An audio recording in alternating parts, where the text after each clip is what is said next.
मेरा दिल ये कहता है मेरी माँ जी बन जाओ, मेरी नाव चला जाओ, मेरी माँ जी बन जाओ, मेरी नाव चला जाओ। हारा हूँ बाबा पर तुझ पे भरोसा है, जीतूंगा एक दिन मेरा दिल ये कहता है।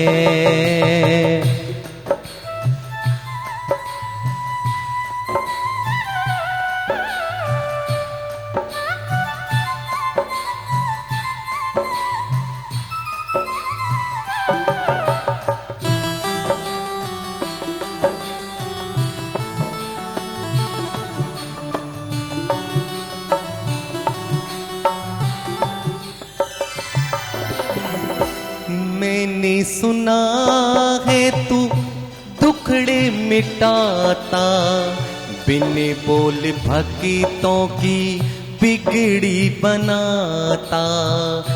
मैंने सुना है तू दुखड़े मिटाता, बिन बोल भक्तों की बिगड़ी बनाता। मिलता न किनारा है ना कोई सहारा है, मिलता न किनारा है ना कोई सहारा है। हारा हूँ बाबा पर तुझ पे भरोसा है, जीतूंगा एक दिन मेरा दिल ये कहता है।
इसीलिए वीरा तेरी आरती करूं, ओ बाबा आरती करूं, हाथों में दीपक लेके आरती करूं। वो बाजे छम छम छम छमा छम, बाजे घुंघरू बाजे घुंघरू, हाथों में दीपक लेके आरती करूं।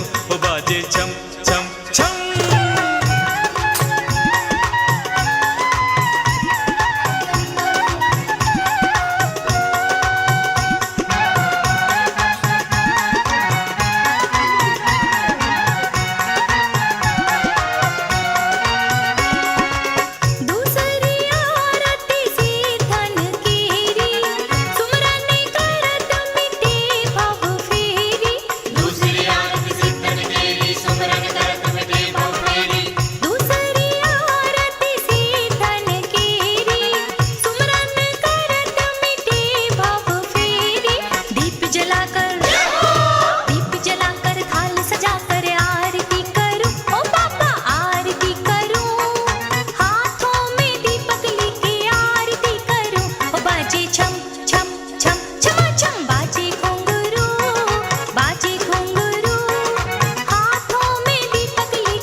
यह भी ओम जय महावीर प्रभु।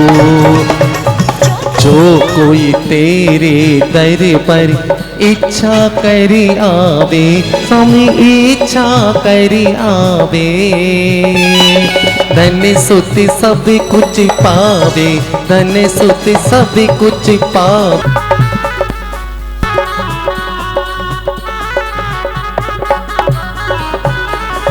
निसी दिन प्रभु मंदिर में जगमग ज्योति जले, स्वामी जगमग ज्योति जले।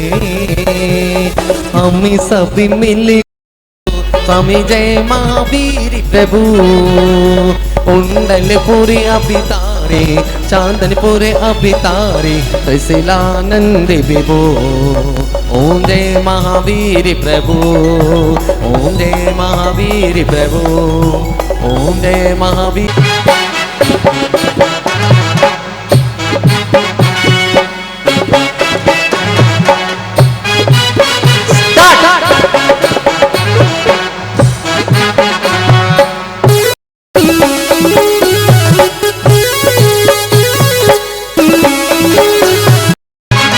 अतवीर सागर नाम रे,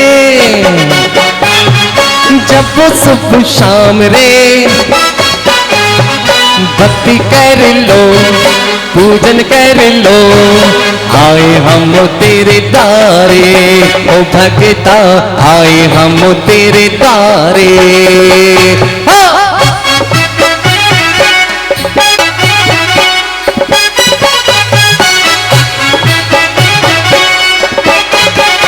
अरे 8 कर्म होते हैं, 10 धर्म होते हैं, 8 कर्म होते हैं, 10 धर्म होते हैं। बचपन की पाठशाला भूल नहीं जाना रे, बचपन की पाठशाला भूल नहीं जाना रे।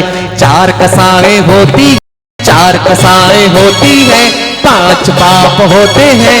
बचपन की पाठशाला भूल नहीं जाना रे, बचपन की पाठशाला भूल नहीं जाना रे।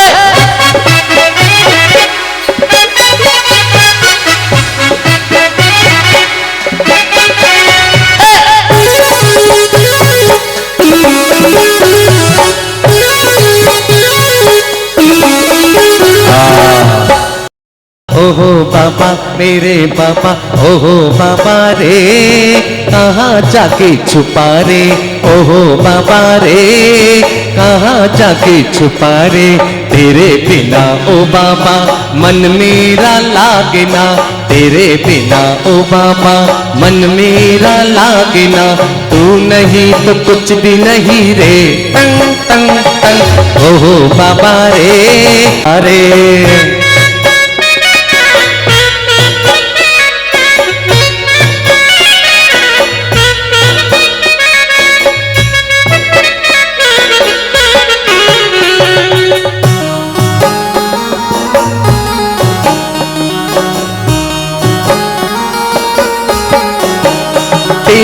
का गणी प्रमुख सी ज्ञानमती माता जी की बोले विश्व शांति महावीर विधान की। अरहंतो मंगलम कुर्यु सिद्धा कुरुष्य मंगलम। आचार्या पाटिकाश्यापि साधवो सर्वमंगलम, साधवो सर्वमंगलम, साधवो सर्वमंगलम। बोली द्वादशांग जिनवाणी माता की। धर्म प्रेमी महानुभावों, अब हमारा ये विश्व शांति महावीर विधान वृद्धावस्था की ओर पहुंच गया है। इसकी बाल अवस्था व्यतीत हो चुकी है, जवानी भी चली गई है और बुढ़ापे की ओर बढ़ गया है। कल विश्व शांति होम के साथ ये पूर्ण हो जाएगा और जो हम बंधन में बंधे थे ना, स्वतंत्र हो जाएंगे। क्या हो जाएंगे? स्वतंत्र हो जाएंगे। पर ये बंधन भी अच्छा था। जैसे पुण्य का बंधन अच्छा होता है। यदि हाथ में सोने के कंगन हो तो कैसा रहेगा, और लोहे की बेड़ियां हो तो, दोनों में बड़ा अंतर है। जमीन और आसमान का अंतर है। किसका अंतर है? तो लोहे की बेड़ियों से बचने के लिए सोने के कंगन पहनना चाहिए ना। अशुभ से बचने के लिए शुभ में प्रवृत्ति करना चाहिए। अशुभ से निवृत्ति, शुभ में प्रवृत्ति और शुद्धोपयोग का लक्ष्य बनाना चाहिए। लक्ष्य क्या होना चाहिए? शुद्धोपयोग का। यदि आपने पुण्य को हे समझ लिया, किसको हे समझ लिया? पुण्य को यदि आपने हे मान लिया तो आपके पल्ले केवल पाप ही पड़ेगा और कुछ नहीं पड़ सकता है, क्योंकि शुद्धोपयोग को हम प्राप्त नहीं कर सकते हैं और शुभ उपयोग को हमने हे समझ लिया तो अशुभ उपयोगी तो हमें पढ़ने पड़ेगा। जैसे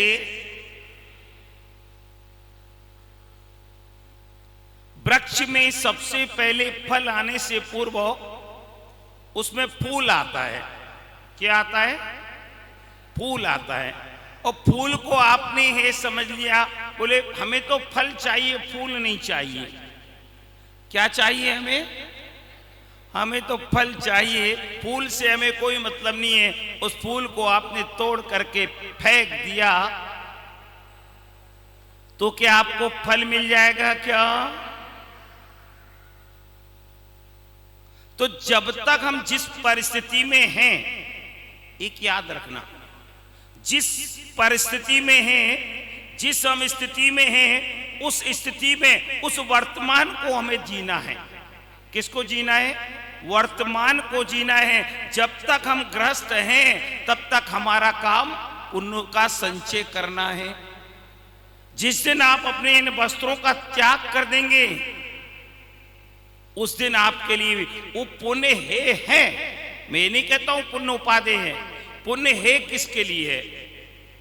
उस उत्कृष्ट श्रेणी में आरोहण 10वें गुणस्थान में जाकर के उस मुनि के लिए संबोधन किया है। हे मुनि, यदि इस समय तू पुण्य पाप के चक्कर में रहेगा तो 84 के चक्कर में अटक जाएगा। तेरे लिए वो पुण्य भी उतना ही है जितना पाप उतने है।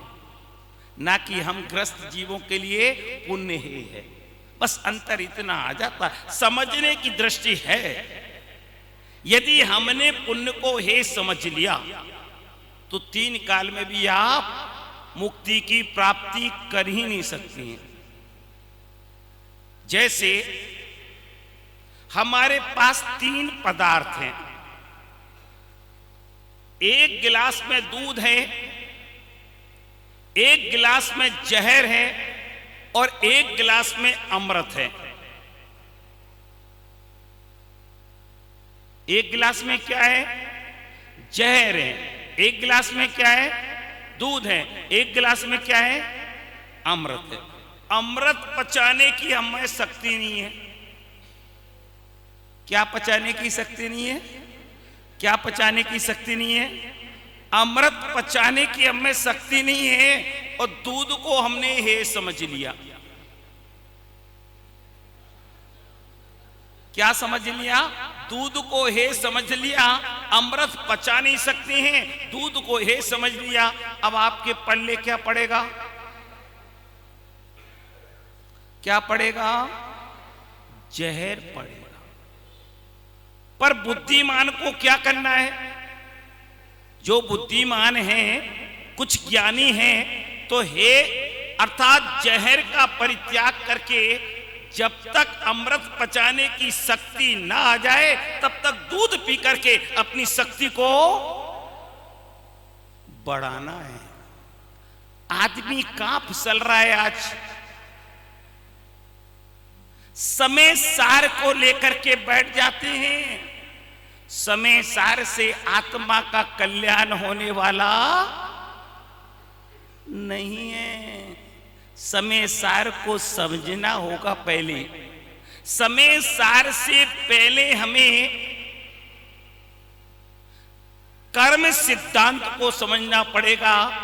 जीव कांड और कर्म कांड को पढ़ना पड़ेगा। यदि जीव कांड और कर्म कांड को पढ़े बिना आपने समय सार को लेकर के बैठ गए तो निश्चित आप पतन की ओर आ जाओगे। आज स्थिति बहुत बिगड़ रही है। हमें अपने मूल गुणों को तो पता नहीं है और शुद्ध आत्मा का याद कर रहे हैं।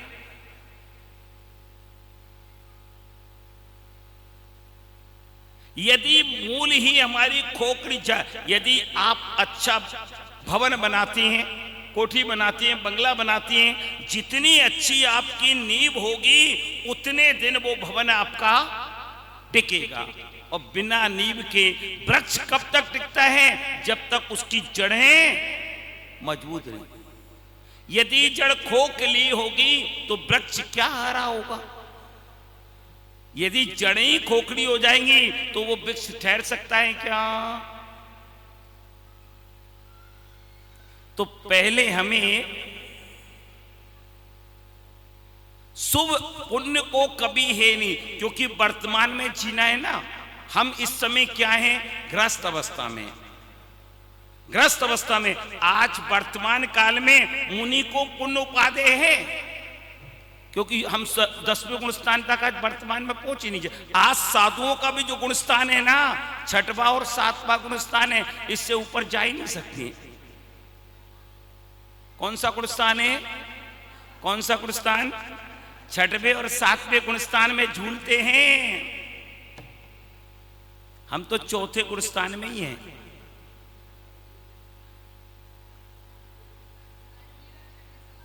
हाँ, द्रवलिंगी हो चाहे भावलिंग हो, वर्तमान में पंचम काल में 6वां और 7वें गुण स्थान से ऊपर जा ही नहीं सकता है साधु। और गुण आज वर्तमान में हमारे पास उतना संगनन नहीं है। ध्यान के लिए भी ताकत चाहिए। मैंने बताया ना, पहले अपनी दूध पी करके ताकत बढ़ानी है। अमृत पचाने के लिए शक्ति चाहिए। आवाज आ रही है बच्चों?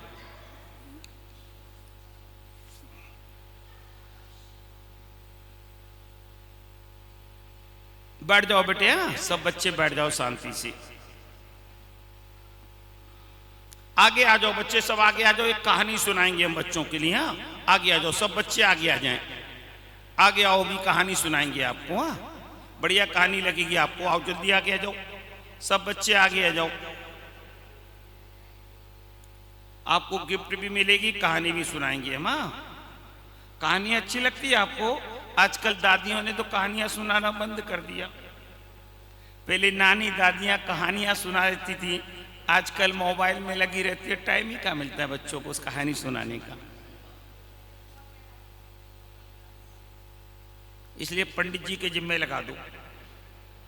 पंडित जी कहानी सुनाएंगे आपको। हाँ, सुनेंगे ना कहानी? अच्छा सुनो। तो हम आपको बता रहे थे, पहले अपनी दूध से शक्ति बढ़ाना है यदि अमृत को पचाने के लिए।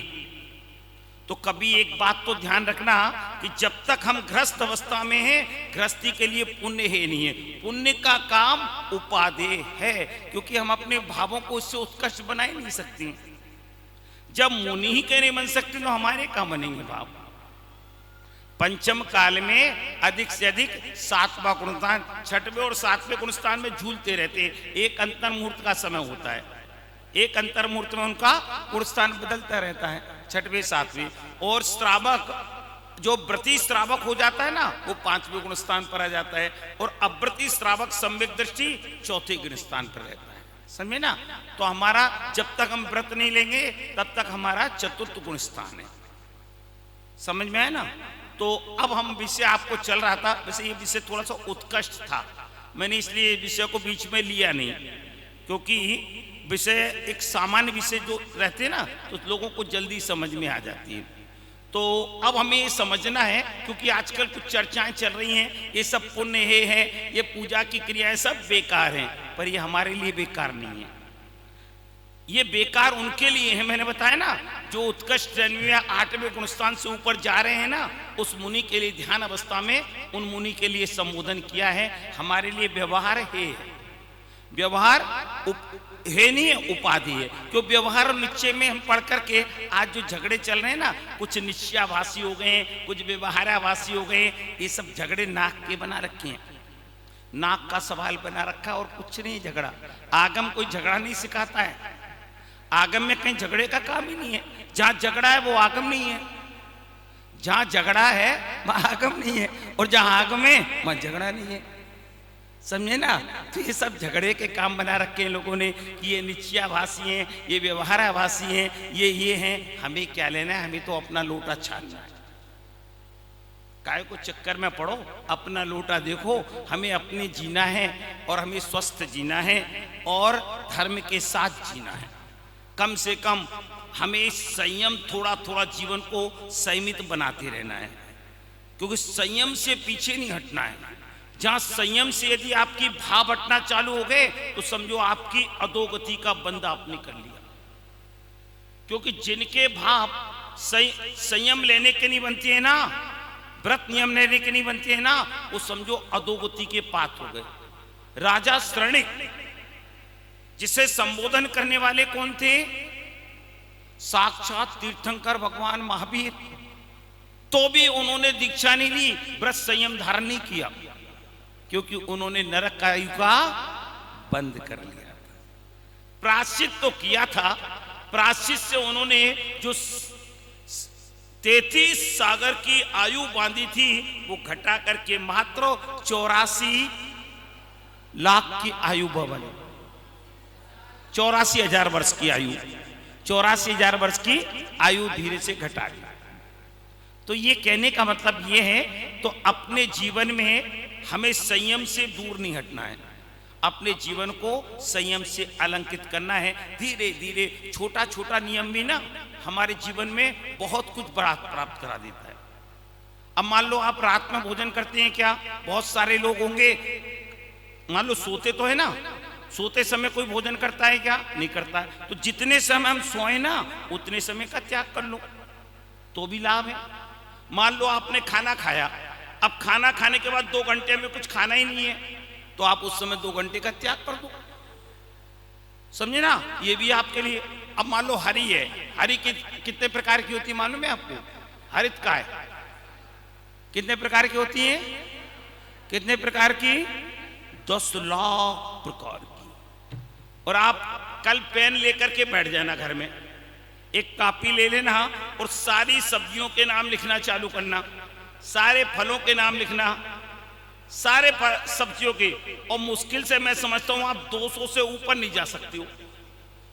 200 तो बहुत हो गई, मैंने 200 से ऊपर नहीं जा सकती हो। और पाप बंद कितना कर रहे हो आप? 10 लाख प्रकार की वनस्पति के सेवन का पाप बंद कर। तो ये छोटी छोटी चीजें हैं, छोटा छोटा संयम भी कैसे ना, छोटी छोटी बचत भी बड़ी हो जाती है। और मोदी ने तो वो बचत भी सारी खत्म कर दी लोगों की। हाँ, 2000 का नोट बंद करके जो महिलाओं ने इकट्ठा कर रखा था ना, वो सब निकलवा लिया उन्होंने, छोटी छोटी बचत। कोई बात नहीं, पर हमारे संयम की बचत कोई निकाल नहीं सकता है। पर हमारी जो संयम का बचत है ना, इसे कोई बटा नहीं सकता है।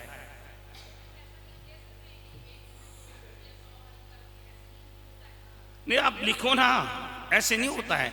आप लिख लो कि हम इतनी खाएंगे, इसके अलावा सबका त्याग। एक यम होता है, एक नियम होता है। बच्चे ध्यान से सुनो, एक यम होता है और एक क्या होता है? नियम।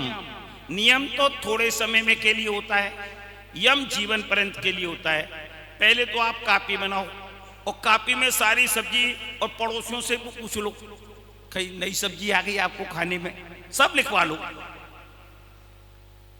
अंग्रेजी हिंदी वाली जो भी सब्जियां सब लिखवा लो। इसके अलावा बोले इसके अलावा सब त्याग, वो हो गया यम, जीवन पर्यंत के लिए त्याग यम। अब जितनी आप 100 रोज तो खाएंगे नहीं, मुश्किल से 10 खाएंगे, 5 खाएंगे, 10 खाएंगे, 20 खाएंगे रोज। तो उसमें से आप देख लो कि आज हमने 10 सब्जी लेंगे, बाकी सब्जियों का त्याग, ये नियम हो गया आपका। पूरे का त्याग यम हो गया जीवन पर्यंत, और डेली का त्याग नियम हो गया। छोटे छोटे नियम भी। अब बच्चों को हम कहानी सुनाएंगे, हाँ सुनना है ना। एक देखो, एक सेठ साहब थे। सेठ समझते हैं ना, जिनके पास पैसा ज्यादा होता है उन्हें सेठ जी कहते हैं। उनके एक पुत्र था। कौन था? बेटा। बेटा समझते हैं ना, हाँ एक बेटा था उनका, और बेटा बड़ा हो गया था, युवा हो गया था। तो हर माता पिता का एक सपना होता है, जिससे आप बड़े हो गए ना तो आपके माता पिता क्या करेंगे, आपका विवाह कर देते हैं, करते हैं ना, हाँ। तो ऐसे ही हर माँ बाप का एक सपना होता है कि बेटा बड़ा हो गया है तो अपने घर में नव दुल्हन आ जाए। तो सेठ जी ने भी विचार किया, सेठानी जी ने मिल करके बोले बेटा बड़ा हो गया। उन्होंने गुणवान, अच्छी पढ़ी लिखी, गुणवान, सुंदर, धार्मिक वधू को ढूंढ लिया और दोनों का विवाह कर दिया। क्या कर दिया? विवाह समझते हैं, क्या कर दी? शादी कर दी। शादी समझते हैं ना, हाँ। अब दोनों की जब शादी हुई तो बारात दुल्हन को लेकर के वापस अपने घर आई। वहां एक परंपरा थी, आज भी मैंने देखा है कई जगह ये परंपरा है कि नव दंपति को घर में प्रवेश कराने से पहले मंदिर में दर्शन कराने के लिए ले जाती है। आज भी कई जगह परंपरा है। जैसे आपकी शादी होगी ना तो पहले जब लाते हैं तो ऐसे ही उन्हें लाए। अब जैसे ही मंदिर में सब लोग गाजे बाजे के साथ लाए तो मंदिर जी में अतवीर सागर जी जैसे महाराज बैठे हुए थे। जैसे आपके मंदिर में महाराज जी है ना, महाराज जी बैठे थे। अब महाराज जी के दर्शन करने गए तो महाराज जी तो हमेशा एक ही भाव रहता है कि इनको कुछ नियम दे दिया जाए। साधुओं का तो एक ही काम है कि भक्तों का कैसे हम उद्धार करें। क्या कहते हैं ना महाराज जी, आ रहा है समझ में आपको? तो महाराज जी के पास जैसे ही दर्शन करने गए उन्होंने महाराज जी को नमोस्तु किया और महाराज जी ने कहा भैया कुछ नियम संयम ले लो। अब जितने भी उनके युवा साथी थे ना, लड़के लड़कियां, सब हंसने लगे। बोले महाराज अभी तो ये शादी होकर के घर में भी प्रवेश नहीं किया इन्होंने, और आप कहाँ नियम संयम के चक्कर में डाल रहे हो। अब महाराज थोड़े से ऐसे थे, वो छोड़ने वाले नहीं थे। अब जब महाराज पीछे ही पड़ गए तो महाराज से कहा, बोले महाराज जी आप बता दो क्या नियम ले लें, क्या नियम ले लें? बोले ऐसा करो रात्रि भोजन का त्याग कर दो। किसका त्याग कर दो? रात्रि भोजन का। बोले महाराज ये तो हमारे बस की बात नहीं है। तो बोले अच्छा ऐसा करो, एक सीमा मान लो, समय की सीमा, कि रात को हम 8 बजे तक खाएंगे, 9 बजे तक खाएंगे, 10 बजे तक खाएंगे। तो वो दोनों जने बोले महाराज ये भी हमारे बस की बात नहीं है। बेटे आपको समझ में आ रहा है? तो आपकी मुस्कान नहीं आ रही चेहरे पे, तो कोई इनकी मुस्कुरा रहे हैं, ऐसे मुस्कुराओ। बोले महाराज ये भी हमारे बस की बात नहीं है। तो महाराज बोले ऐसा करो। महाराज बोले हंस करके, रात में सोते तो होगे? बोले हाँ महाराज सोते तो हैं। बोले ऐसा करो सोते में तो नहीं खाते हो? अरे बोले महाराज सोते में कौन खाएगा। बोले ऐसा करो सोते सोते का ही त्याग कर दो। किसका त्याग कर दो? सोते सोते का। बोले महाराज ये ठीक है, हींग लगे न फिटकरी, रंग चौको को चौको। बोले बात तुम्हारी भी लिखा जाए और नियम हमारा भी हो जाए। पर महाराज रात में 12 बजे नींद खुल गई तो? बोले महाराज रात को 12 बजे नींद खुल गई। अरे बोले जब नींद खुल गई तो थोते नहीं त्याग है, फिर तो त्याग नहीं है। त्याग कब का है? सोते सोते का। बोले ये तो अच्छा नियम है। बोले ये अच्छा नियम है। बोले ठीक है। बोले नमोस्तु करो। दोनों ने नमस्कार किया और महाराज जी ने क्या रख दिया उनके सिर पर? ये बच्चे बताएंगे क्या होता है महाराज जी के हाथ में? पीछी। तो महाराज जी ने पीछी से आशीर्वाद दे दिया। किससे आशीर्वाद दे दिया?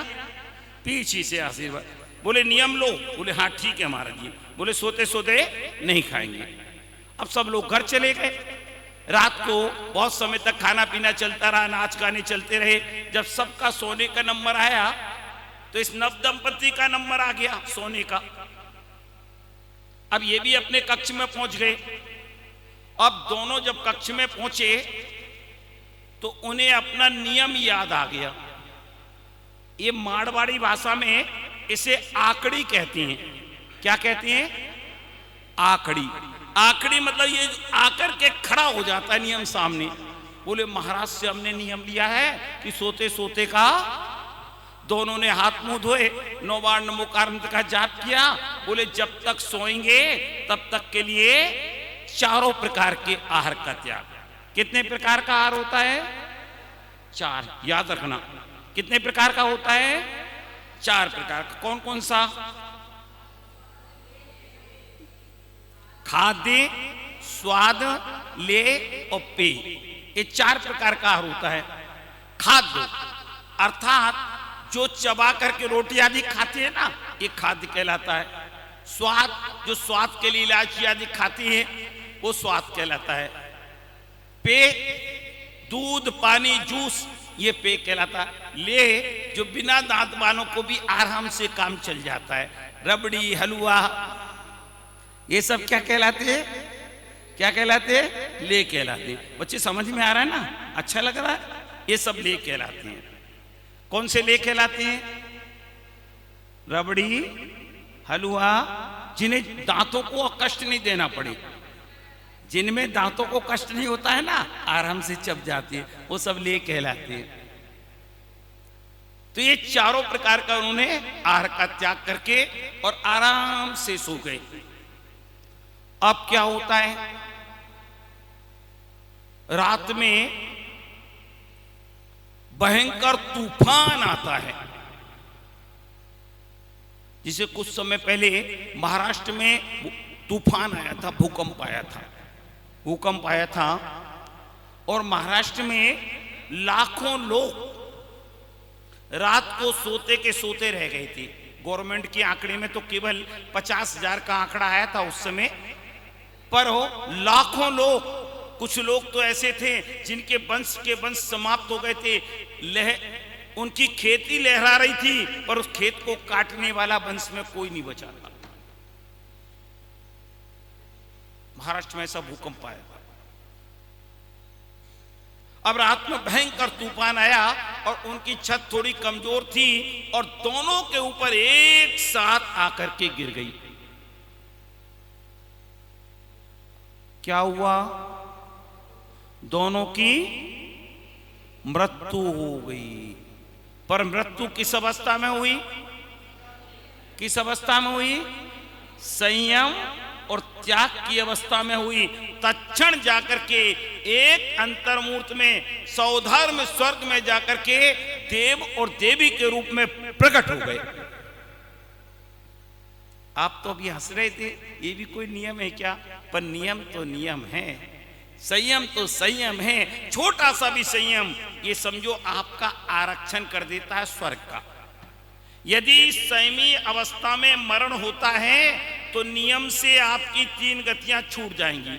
ना तो आप नरक गति में जाएंगे, ना पशु गति में जाएंगे, ना मनुष्य पर्याय में जाएंगे, और नियम से जाएंगे।